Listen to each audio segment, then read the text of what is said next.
Witajcie. Ostatnio jadąc na urodziny znajomego, wpadłem na iście genialny pomysł, jakim było zabicie nudy poprzez poczytanie kodeksu karnego. Tak, tego kodeksu karnego. I wiecie co? Zrobię o tym krótką serię. Odcinek pierwszy. Rozdział 20. Przestępstwa przeciwko bezpieczeństwu powszechnemu. Artykuł 163.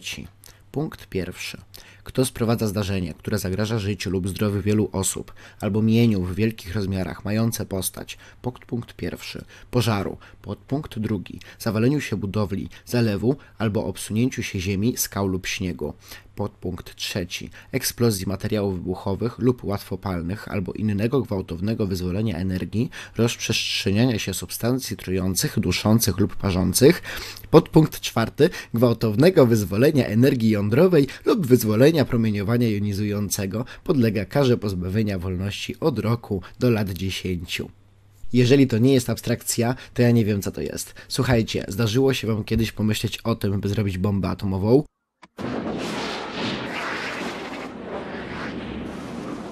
Ale tak wiecie, z dupy, jak MacGyver, trochę papieru toaletowego, zapałek i mnóstwo propagandy. A potem to umieścić się w centrum miasta i wyzwolicie tą biedną, uciśnioną energię jądrową. No przecież to takie proste. Ale słuchajcie, to jeszcze nie koniec, są jeszcze podpunkty. Punkt drugi. Jeżeli sprawca działa nieumyślnie, podlega karze pozbawienia wolności od 3 miesięcy do lat 5. Panie sędzio, przepraszam, ale ja serio nie miałem pojęcia, że to jebnie. A tak poważnie, ciężko mi sobie wyobrazić taką sytuację. Chociaż nie, zaraz, Fallout 3, megatona, fakt. Nie za bardzo byłem skupiony i faktycznie przypadkowo wysadziłem całe miasto.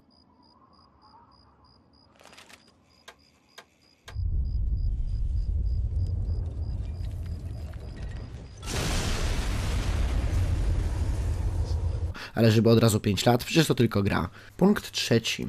Jeżeli następstwem czynu określonego w punkcie pierwszym jest śmierć człowieka lub ciężki uszczerbek na zdrowiu wielu osób, sprawca podlega karze pozbawienia wolności od lat 2 do 12.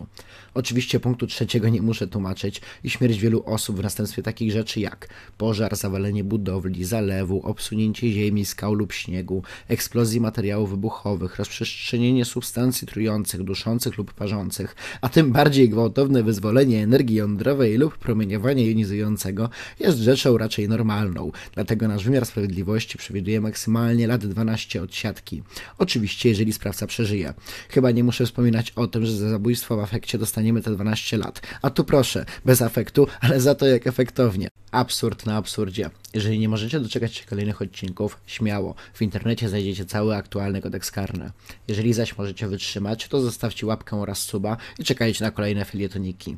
W następnym odcinku o tym, ile lat możemy spędzić w więzieniu za to, że grożąc komuś gwałtem, uprowadzimy statek powietrzny lub wodny.